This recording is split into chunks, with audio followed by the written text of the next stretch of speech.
Hey everyone, Sean Larson with Sioux Falls Insider, host of the Sioux Falls Insider Show.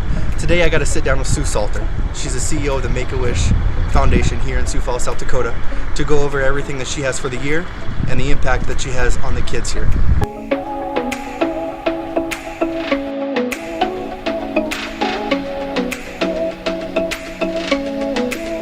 Hey everyone, it's Sean Larson with Sioux Falls Insider Show. I get to sit down today with Sue Salter, with the Make-A-Wish CEO.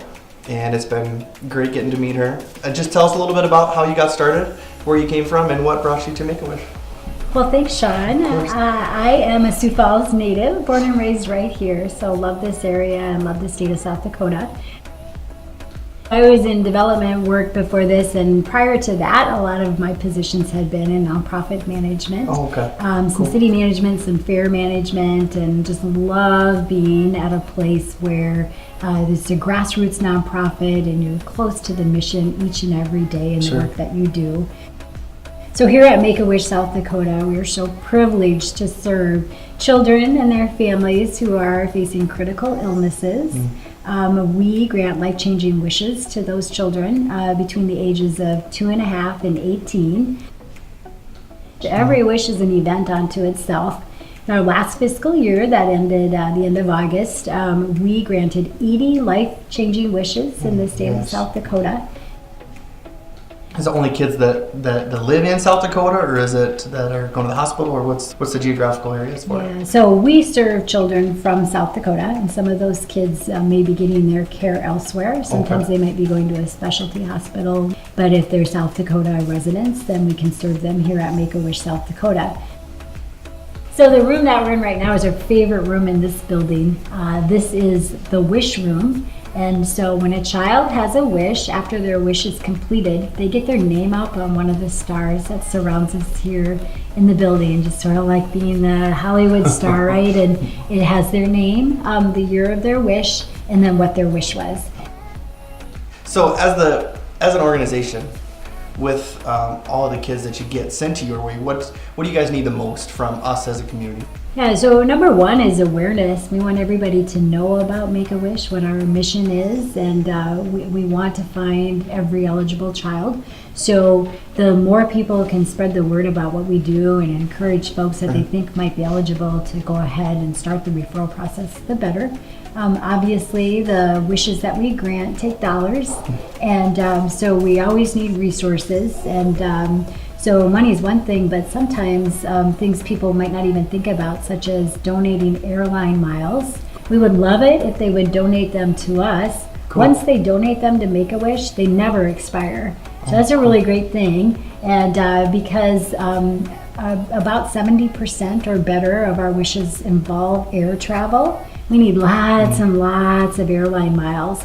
And you guys have an event coming up to help promote this, right? We do. We have a campaign. It will be in its 8th year now. It's called Wishes in Flight. And it's on February 28th this year. We start early in the morning, broadcasting, doing some live broadcasts through KSFY and News Center 1, and just talking about the impact that those airline miles make on these kids. So the biggest part that's in my time here this morning and talking with everybody and getting to see your facility is the impact. It's making a huge impact on their lives, but probably everyone around them too. What's one example that stuck out? It's true. Every wish is so powerful. My first wish that I was really a part of when I came to Make-A-Wish about a year ago was in April, and it was a young boy who wanted a space-themed room makeover. Cool. And so we were able to, our program services director found this great astronaut outfit that we were able to give to him. He wore that all day. He had a great day of just being kind of pampered, and then came home to a brand new bedroom that looked like outer space. Oh, cool. And it was complete with a little iPad on his desk that had a message from a former astronaut. So this summer, a boy from South Dakota wished to meet Larry Fitzgerald of the Arizona Cardinals, and that wish was actually covered by ESPN. Another one that really sticks out is a recent one. It was a young boy who was battling cancer and had lost, a lot of time with his friends in school, and more than anything, for his wish, he wanted to have a pizza party for his entire school.